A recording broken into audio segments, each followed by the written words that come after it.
How on earth could Dexter's situation get any worse? He's partially responsible for the death of his wife and mother to his son Harrison. And let's not forget Cody and Asta.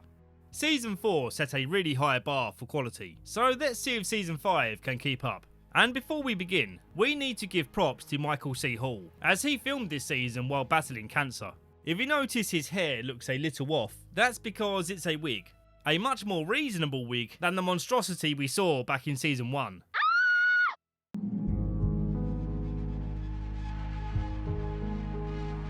Want to hear the worst thing you could say as an innocent person at your wife's murder scene? Rita's inside. It was me. And want to hear the worst thing you could say as a friend of the murdered wife and a professional attending the scene of the crime? I imagined her naked plenty of times, but never like this. The natural assumption is that Trinity did this, but Dexter still has to be questioned, especially after saying that very dumb thing. LaGuerta demands that the FBI schedule an appointment rather than question him right here and now. Would she realistically have the power to say no to the FBI here? Finish up here, then take your brother home. You want to talk to Dexter, schedule an appointment. Don't you f***ing know who I am? You do not talk to me like that. Quinn finds it damn suspicious that Dexter's talking about this like it's just a regular crime scene, showing zero emotion. She has an approximately 1-inch incision midway up her right thigh, dissecting the femoral artery. And even the people who like him are having their doubts. Dexter gets a call from the kids, asking to speak to their mummy, but she's currently unwinding in the bathtub, so no, now's not a good time. He decides not to tell them the truth yet, so they can enjoy one last day of happiness at Disney before coming home to the traumatic truth. As he's organising the funeral, we get some fun flashbacks to their first date, but they're not that fun, so we're gonna skip past them. Deborah and Quinn get busy cleaning the crime scene, and part of Deborah's grieving process just so happens to be boinking, and as Quinn's the only guy here who can help with that,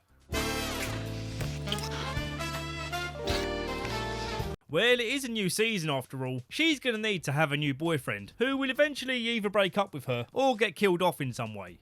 Now we come to a scene that I actually found so alarming that I'm still flabbergasted by on a rewatch. So the kids have come home, and they've bought Dexter a Mickey Mouse hat. And while he's still wearing the hat, he decides to break the news to them.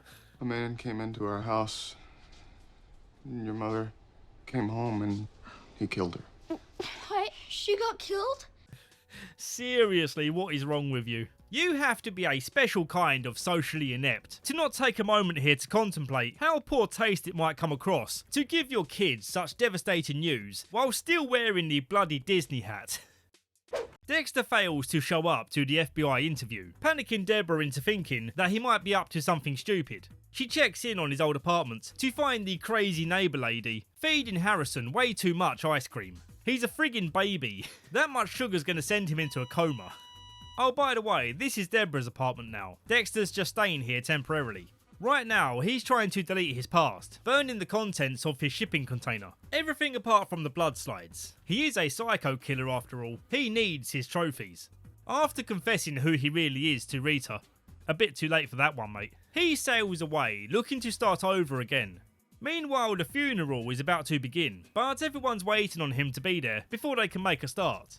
He stops for gas and is confronted by a rude customer.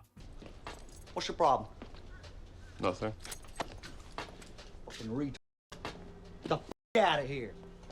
Not in the mood for his kind right now, he follows him into the bathroom, and while smashing his brains out with an anchor, he bursts out in a cathartic rage, half yelling, half crying.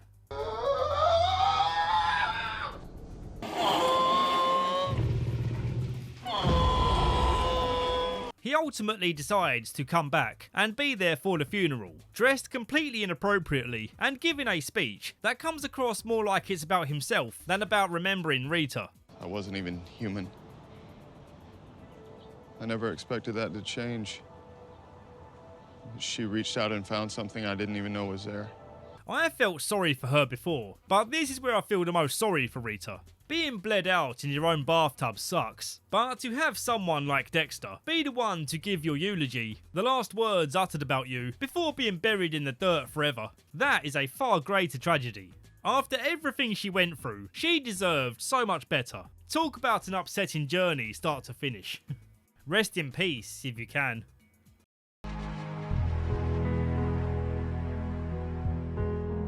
Dexter finally attends the FBI meeting, but it's fairly uneventful. They basically say, we know you didn't kill Rita. We just want to know if you know why Trinity targeted her. Because he's a serial killer?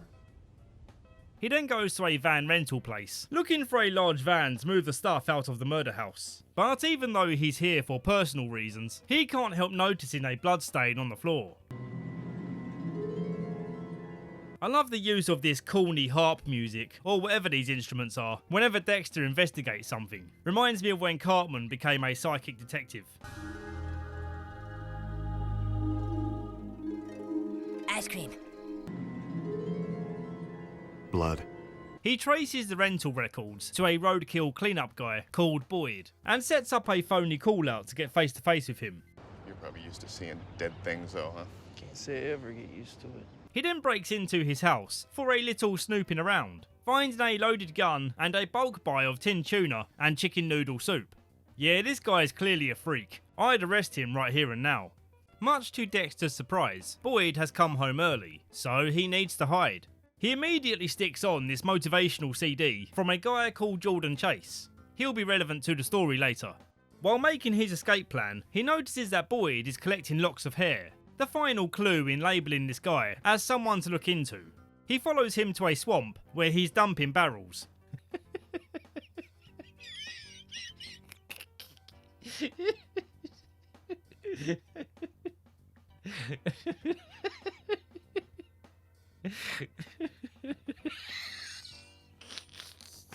Dexter has no time to investigate right now, as he gets a call saying Cody and Asta are missing, but he knows exactly where they've gone. They wanted to see where it happened. Where they lost their mother. Understandably, the kids are still mad at him, and Asta demands that they go live with their grandparents. A wish he grants that same evening. So Rita's gone, the kids are gone, and now he's finally free to do what he's always done, but now there's no one around to nag him about it. Two more events of the episode are Batista punching out a cop at a bar for calling LaGuerta a slag, and a police sketch comes in for Kyle Butler, and Quinn gets the feeling that he knows who this is. And this time it isn't a kid mistaking Dexter for Jesus. Oh yeah, and finally, Dexter gets round to checking out the barrels in the swamp, giving us this very creepy image of a dead woman looking all pale and terrified. It tells us the story of what Boyd gets up to when he's not scraping up dead animals.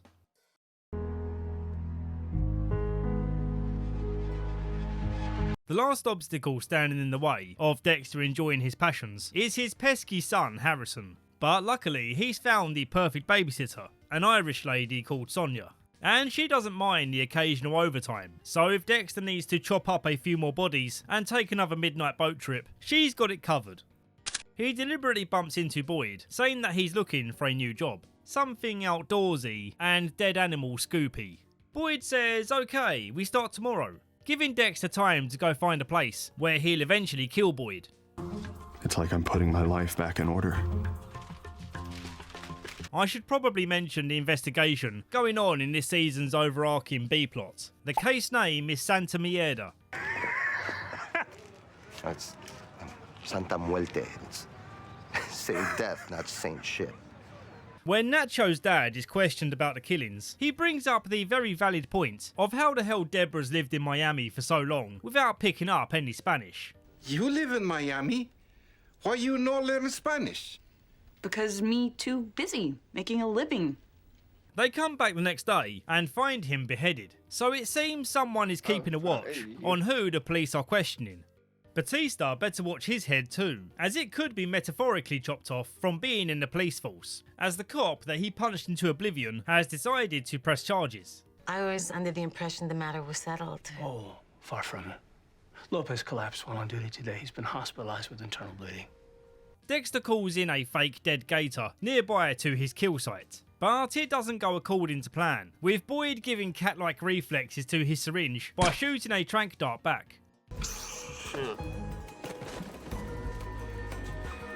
Instead of reporting Dexter to the ambulance people, Boyd does what he can to figure out why Dexter attacked him, the two of them staring each other down as they get casted into A&E. Dexter massively underestimated this guy. assuming him to be an easy kill, but he's surprisingly switched on and cunning. Side note, every time I look at Boyd, I can't help but be reminded of Josh from Good Mythical Morning. Quinn begins his secret investigation, linking Dexter to his old alias, Kyle Butler. That name just does not roll off my tongue easy. He makes a call to the agent, who's keeping Trinity's family under protection, and he agrees to try and set up a meet, where maybe Quinn can show Jonah a picture and officially pin the alias to Dexter. Back at the house, Dexter pounces on Boyd, this time successfully knocking him out. He's had to ditch the original kill site and uses Boyd's room instead. Remember in the truck you asked me what I want? I want my wife back. But this will have to do. After doing the deed, he's startled by a pair of eyes watching him from behind a locked door. A terrified young woman who's all scratched up and dirty, clearly being kept prisoner here by Boyd. So, what is Dexter going to do about this eyewitness?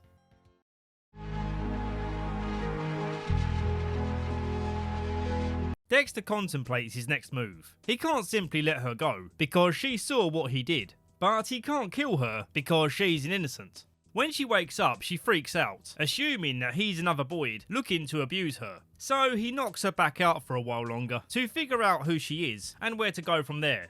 Using her fingerprint, he finds out her name is Lumen, an unusual name that comes from the Latin word for light. He goes back and tries to win her trust, but she's been treated as property for so long that it's going to take some time before she lets her guard down, and Dexter realises the challenge he just took on. No, please let me go! I can't go through it again! Please! There's a depressing moment where she's reading a letter from her parents, telling her their regret in her running away from home and saying that they miss her dearly. A regret shared as she breaks down, missing the security of being surrounded by loved ones. Take all the time you need, but then please come home. It's not a family without you. She plays a really smart move, pretending to be dead on the floor and then clocking him one to make her escape. She almost has a chance of being rescued, but her trust issues kick in once more. You need a ride? Yeah, what are you doing out here? Hey, where are you going? When he catches her again, he makes a big move to earn her trust, taking her to the Dead Lady Swamp and saying that this is a fate that he just rescued her from. And if she doesn't believe him, here's my knife, so you can cut yourself free.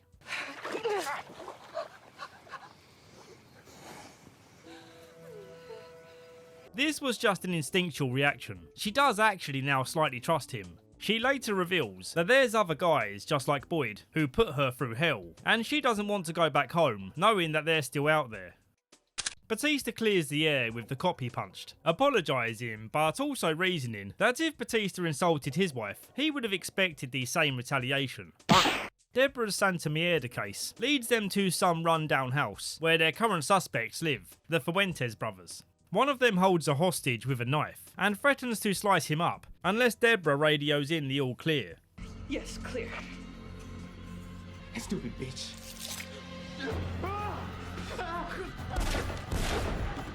Quinn doesn't get anywhere with his FBI contact, and so he follows him instead to find out where Jonah is. He waits for the guards to be distracted and moves in to get confirmation on Dexter being Kyle Butler, but Jonah hesitates to respond. Back away! Back away! Hey, cop, it's okay. Keep your hands where I can see him and shut the hell up. Jonah, go to the car now.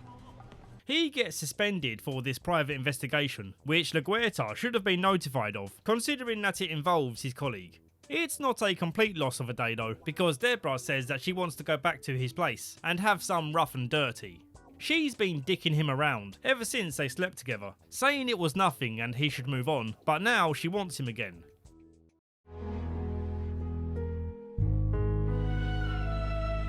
Lumen wants in on Dexter's hobby, but he strongly advises against it, gifting her some plane tickets in the hopes of getting rid of her. But this doesn't work for Lumen, so he continues digging into Boyd's background, hoping to find the other guys who were involved in her abuse. He notices that someone's been rifling through Boyd's house, doing so in such a hurry that they cut themselves breaking in, leaving a bloody thumbprint for Dexter to analyse. And it turns out to be Lumen, who, just like Dexter, appears to be busy collecting information so she can track these men down and deliver justice. Following up on the Fuentes brothers, they seek Masuka's advice about tattoo parlours in the area, as he has a giant tattoo on his back of a naked lady warrior riding a dragon. The dragon lady represents the dualities of my inner warrior. You know, at first, it's easy to label Masuka as a cringe lord douche, but the more you get to know him, the more you admire his courage to always be himself and never be ashamed of it. This line of inquiry ends up going nowhere, but we do get to see some hot models' butts. Where why do, you just get to see pixels. The guy from Internal Affairs is still pressing LaGuerta about what Batista did, and he's growing suspicious about how many meetings she's having with him and her not being open about what they're discussing. The whole reason he punched a cop was because of him spreading rumours about LaGuerta having a loosey-goosey sexual past. Is that still true today, he wonders. He goes through her phone, seeing that they've arranged to meet again. He busts in on them in a motel room, assuming the worst, and LaGuerta shouts him down, seeing as she had to go undercover as a favour to Internal Affairs to make up for his fight. What am I supposed to think? You barely talk to me. The late nights, the sneaking around. IA needed my help to bust a narcotics cop on the take, and I said yes. Why? To close the books on your bar fight! Dexter tracks down Boyd's old cellmate, who's an offender of the sex kind, and he sets him up on a kill table to prevent Lumen from becoming a killer and going down this dark path. But then he realises that this guy couldn't have been one of the men, as he's wearing an ankle monitor. Not sure why that means it couldn't have been him, but I'll roll with it. He then catches Lumen about to make the same mistake, and she breaks down, pretty much admitting that her mind is clouded by the urge of revenge. I just want to feel better. I want all this to go away. This bridge location is one of the most unsettling Dexter landmarks. It's a seedy underpass where registered diddlers and offenders all congregate to hang out, forming a kind of diddling community. I pray this sort of place doesn't exist. Imagine getting lost and accidentally stumbling across this. Nice. Where you going, baby? Lumen agrees to take the plane tickets, but when she's getting patted down by airport security, she realises that she can't fly away from her trauma, so she's staying right here in Miami. In this episode, we meet a new character called Stan Liddy, who simply goes by Liddy, but that sounds stupid to me, so I'm calling him Stan. Stan is a crooked cop looking to make a side hustle, and Quinn has the perfect job for him, a job that he just got banned from doing, spying on Dexter Morgan. Dexter? The kind of name is Dexter?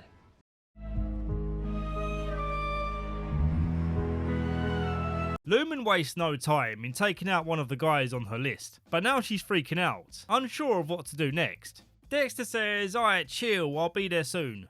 Awful timing, as he was about to take out this guy who's been targeting closeted gay dads using public bathrooms. He criticises her terrible killing skills, missing most of her shots, and more importantly, not getting a kill shot. He was dead. Apparently not. Don't get mad at me. This isn't how I was planning to spend my evening. She also has no solid evidence that this guy should even be on her list. I shot one of the creeps who raped me. You don't have any proof. I'm the proof! My memory, my experience. Problems escalate when he gets called to a crime scene, and that crime scene is right here. So they need to find the wounded guy quick, before the cops do. When they do find him, he protests his innocence, but Lumen's struggling to keep her cool and shoves her shoe in his mouth. A weird move, but okay. In the struggle, she drops her phone, and while their backs are turned, he makes a call, and says out loud that he's one of the guys, and so Dexter kills him. Meanwhile, the rest of Dexter's team are following the same blood trail through the warehouse, and there's another problem to throw into the mix. The gay dad killer has woken up and escaped Dexter's car, and there's a really tense moment where he's about to make it to the cops, but Dexter manages to catch him and take him out. He then plants his body in a way that makes it seem like a kink session gone wrong. Autoerotic mummification. Deborah's leading a task force to blend into a club, hoping to jump the Fuentes brothers when their guard is down. Batista flirts with a young lady who's currently facing drug charges, and he makes a deal with her where she'll get those charges dropped if she helps them in getting closer to their targets. Lumen takes a bath, giving Dexter some PTSD, and he opens up a bit more about his family situation, with Lumen returning the gesture, revealing how she worries about mentally falling back down after this night of revenge. Dexter realises they share a common problem of needing to take out more bad guys in order to soothe their souls. I can't get revenge for Rita's death, but I can help Lumen avenge what was done to her.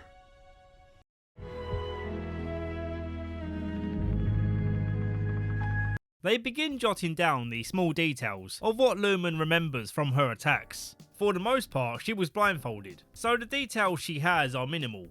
The suit guy I'd know. He always took the blindfold off. I guess he thought I'd be dead soon. He suggests that she crashes here while he goes to work, before they can get down to planning their next move.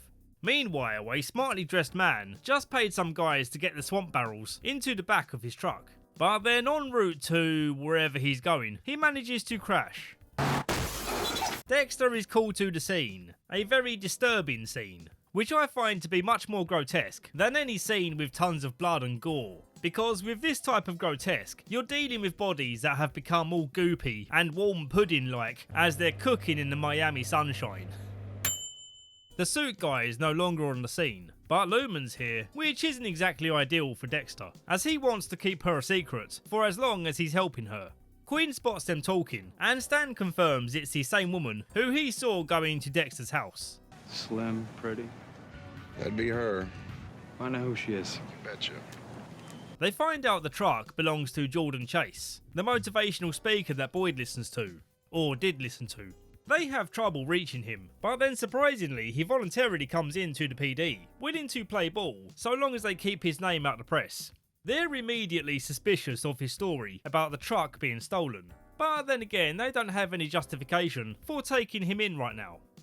Dexter explains his typical dilemma of needing the police to pin the murders on the wrong guy so that he can take out the right guy. Only this time, Lumen is insisting on being part of the plan. If they are to pin this on Boyd, they need to go and scrub Lumen's DNA from the room she was being kept in. Naturally, this isn't an easy place for Lumen to come back to. You okay? We can leave. No. They try again to get to the Fuentes brothers, using the attractive druggy lady that Batista bribed. Laguerta gets a cop to flirt with him, but Deborah feels that she's walking into danger.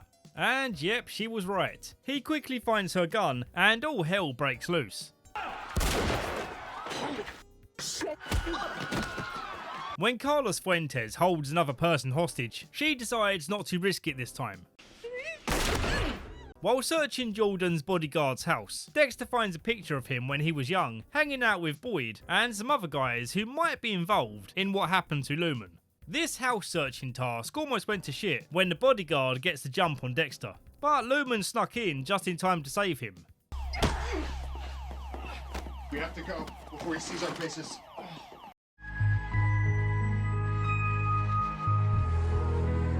Dexter attends one of Jordan Chase's ultra hype energy seminars, where he encourages people to be more assertive and focused on their goals, getting the crowd riled up and chanting his catchphrase. The power of desire! The power of instinct! Jordan spotted Dexter in the crowd and insists on having a one-to-one session with him, believing that it would be a good idea to help a member of the police deal with the trauma of losing his wife, offering further one-to-one sessions to unpack his emotions. And obviously this arrangement benefits Jordan by keeping his enemy close. Laguerta's trying to snake her way out of being blamed for the shootout at the club, where Batista's drug lady got killed.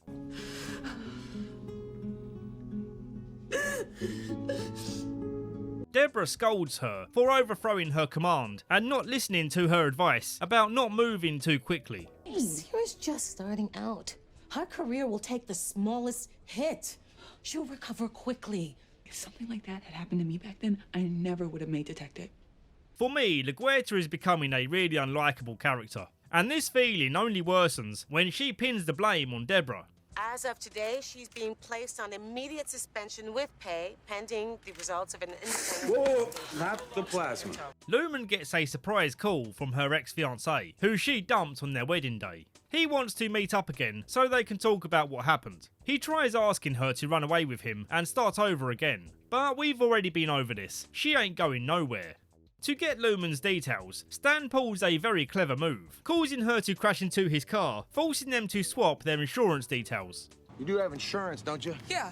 Well, hallelujah. he notices the plastic sheets in the back of her car. What's she up to? So his PI work is going well, but he's getting very demanding over funds, and he's kind of being intrusive in Quinn's life, just dropping by whenever he feels like it. So it seems this arrangement isn't going to be smooth sailing. Lumen's with Dexter setting up the plastic sheets for a kill room next door to the bodyguard's hotel room. They hear some screaming from his room, but it turns out just to be a boinking session. These screams certainly sound like she's not having a good time, and it's triggering Lumen's PTSD. Here we get a moment where it's clear that Dexter's developing a nurturing role in Lumen's life.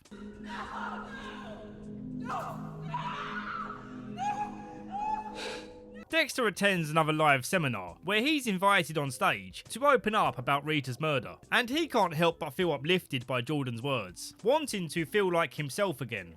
What is it that will make you whole? For some, it's a new job. For others, the love of another person. Your primal self will tell you. Meanwhile, Lumen gets spotted by the bodyguard, who remembers her from, well, you know what. He follows her up to the room and bursts through the door, looking to take her out. But then in comes Dexter, and they get him on the table for questioning. When asked who else is involved, he drops the names of Donald Duck's nephews. Huey, Dewey, and Louie. Dexter doesn't believe Ducks to be capable of rapping with one P, so he stabs him in the chest for suggesting something so ridiculous. Before leaving the hotel, Dexter hears Jordan say his secret catchphrase of tick tick tick, your time's running out, which is what Lumen heard while blindfolded. My primal instincts were right. Jordan's one of them. The end of the episode was the biggest oh shit moment since the Bay Harbor Butcher news story, with Stan taking pictures of Lumen and Dexter disposing of the body.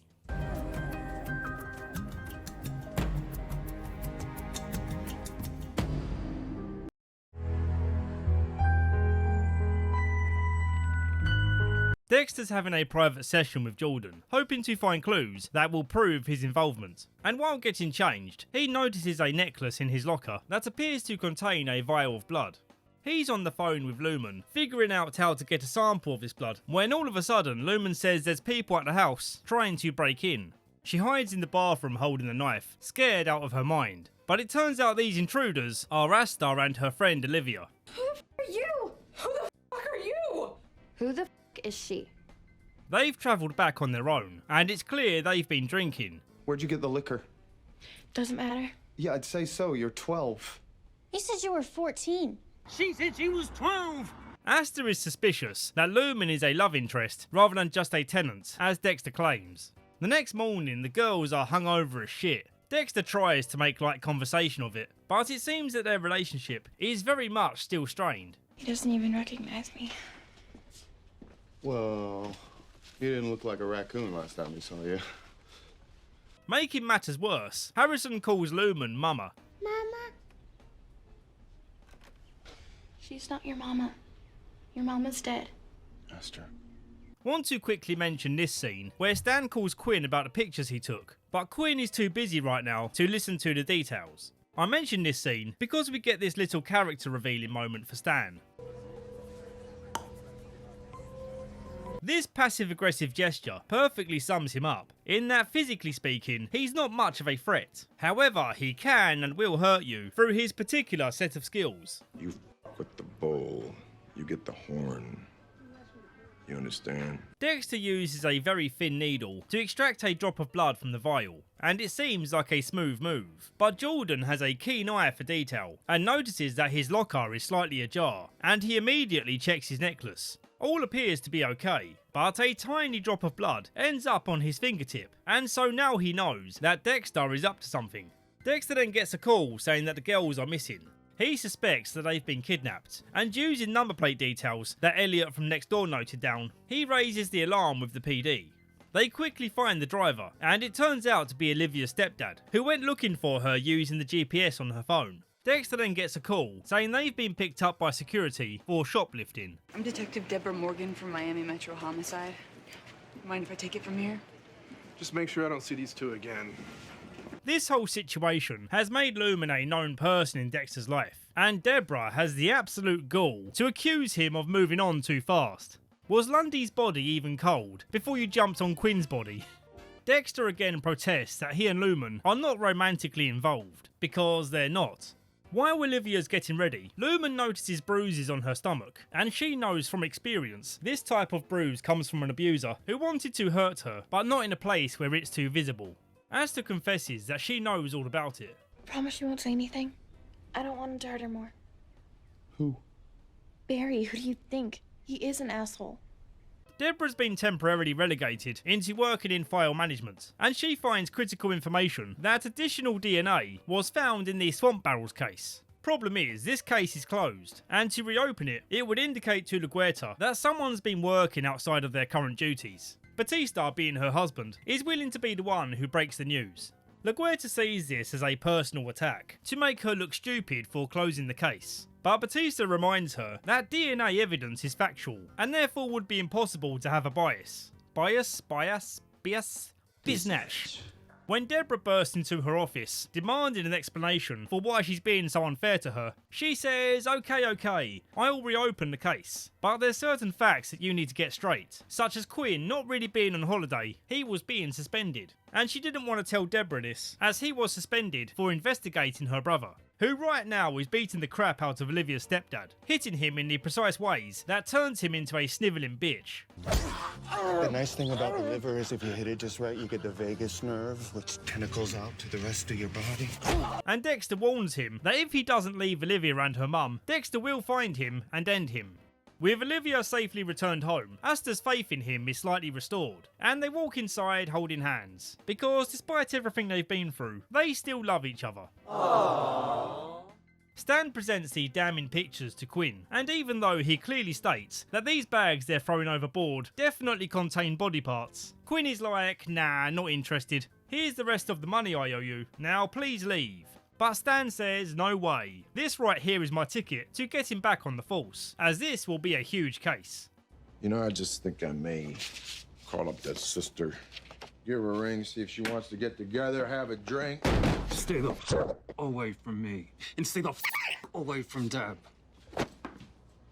The episode ends with the results coming back from Jordan's blood vial, revealing to Dexter that this blood comes from a lady called Emily Birch, who just so happens to still be alive.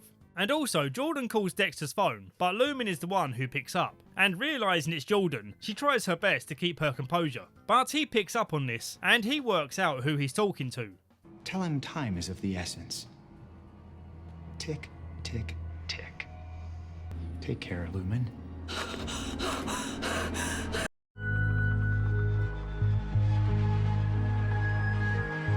Based on her age, they guessed that Emily might have been Jordan's first victim, who for some reason he kept alive. On their first visit, she's too scared to open up about her past. We'll come back to this. Back in the PD, they're discussing the reopening of the Barrel Girls case, and they too are connecting the dots between Boyd Fowler and Jordan Chase. They have a pop at Jordan for not reporting his bodyguard as missing, considering he was a suspect in all this. Jordan puts an end to their friendly connection and says if you want to keep talking to me, it's going to be through lawyers. They get solid evidence against the bodyguard when they find his stash of DVDs where they recorded their sickening crimes, and Masuka has the daunting task of going through these DVDs to identify each victim. Dexter knows that when they get to disc 13, they'll identify Lumen, so when the opportunity arises, he scratches up her disc. Lumen brings the footage of it happening to her to show Emily that they're in this together. Emily reveals that Jordan Chase is not his actual name, it's Eugene Greer, and even though he never touched her, he did encourage his friends to. She also names the last friend to be identified as Alex Tilden, and it turns out the police already know about him, quizzing him on his connection to the suspects. He plays it cool, pretending to know nothing, but as he does know something, he panic calls Jordan asking what to do. He commands him not to panic, as he has the situation under control. Predicting that Dexter was going to search Alex's house, when he spots them breaking in, he calls the police and says, sorry about being a douche earlier, let me be helpful to you by telling you about this Alex Tilden guy, who I hear is looking to flee the country, so you should probably come check on him. The police swoop in, but there's no one home. Jordan didn't see Dexter and Lumen take Alex to the vacant house next door for their kill sesh. And for this particular kill, Lumen takes off the training wheels.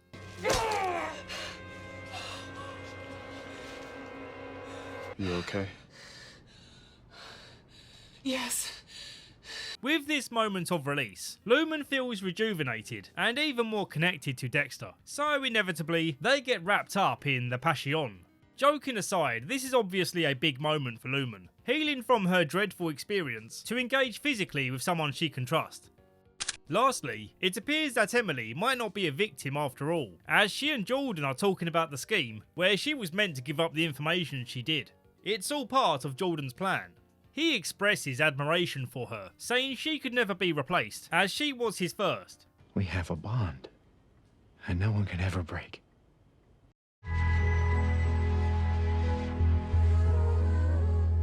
They find it sus that each one of Jordan's friends involved in the case have mysteriously disappeared. What's the connection?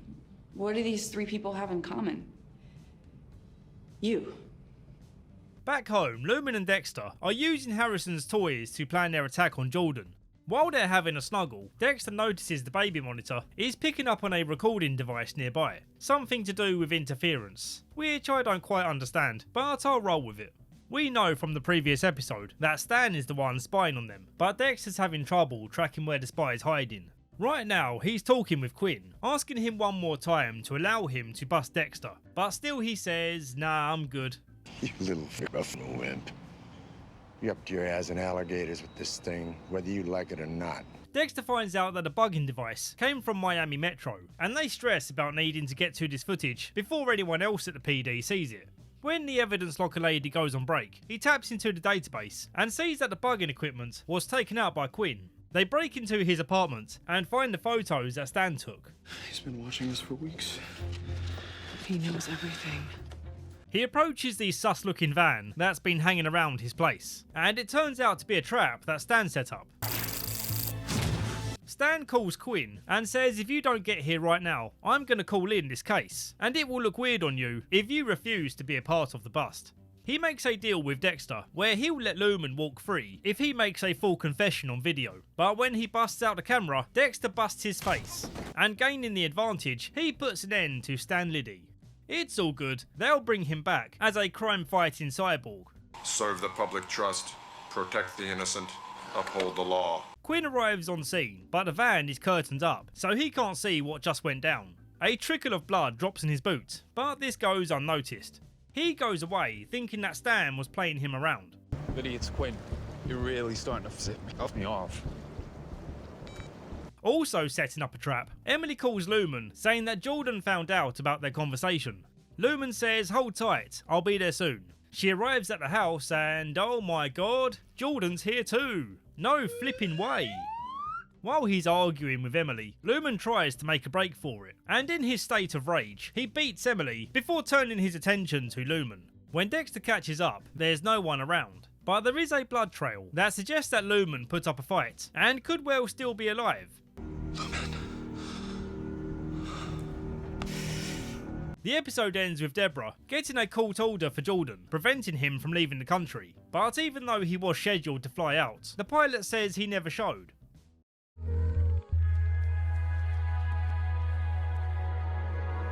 Dexter calls Jordan looking to barter for Lumen's freedom, but he's not interested. I'll turn myself over to you. I appreciate the offer, but I'm afraid I must decline. She's making an awful lot of noise while tied up in his boot, and this draws the attention of a roadside fruit vendor. Jordan pulls over to give her some Be Quiet juice before taking her to a creepy looking cabin in the woods, the very same cabin he took her to before, but this time he's threatening to do more than watch. Meanwhile, attending his day job, Dexter gets to the scene to investigate what happened to Stan Liddy. LaGuerta questions Quinn, as the phone records show that they were in contact before he died. Quinn puts up his defences, knowing this doesn't look good, and it looks even worse that he's got blood on his shoes. I don't think I should say anything else. Not until I speak to a lawyer. When Dexter drives to find Jordan and Lumen, he accidentally crashes when he's almost there. Jordan, anticipating his arrival, holds him at gunpoint. Somehow Dexter gets hold of one of his knives and stabs him in the foot to turn the tables of this fight. Meanwhile, Deborah's talking with the fruit vendor, finding out where he saw Jordan's car heading to. And it's another funny scene of Deborah's inability to speak Spanish, biting her in the arse. And what about the noise in the trunk? I swear I'm taking Spanish after this. The sound? After some antagonising from Jordan about how Lumen was nothing before she was transformed by her experience, she puts an end to his jabbering by putting him to sleep for good. I'm sorry. I know that's not how you're supposed to do it. Trouble is, before they have a chance to clean up the scene, Deborah comes in and orders them to freeze. Whatever's in your arms, drop it now. Both of you. If it wasn't for this dang plastic sheet, Dexter's game would be up. Deborah could easily just lift this sheet and find out who did this to Jordan. And I know many of you must be screaming at the screen right now, wondering what the hell is this? How is Dexter going to get away with it again? But this decision to not look behind the curtain does actually make sense, as Deborah rationalises that what the unknown suspect did was justified. Jordan Chase deserved to die, and she knows firsthand what it's like to be taken advantage of by a monster. In an hour, this place will be swarming with police. If I were you, I'd be gone by then. Lumen decides that now her mission is complete, it's best for her to move on with her life, making a completely fresh start without Dexter. He throws a right tantrum, not wanting her to go, and also feeling like he had just found the right woman to make him feel whole again. But realistically, in the long run, this was never going to work out. The episode ends with Quinn thanking Dexter for reporting the blood sample to not be from Stan Liddy, knowing that dobbing in Quinn would likely make him mention the pictures that he still has of Dexter and Lumen. Ending the season with Harrison's first birthday party, surrounded by loved ones who Dexter hasn't got killed yet. But wishes, of course, are for children.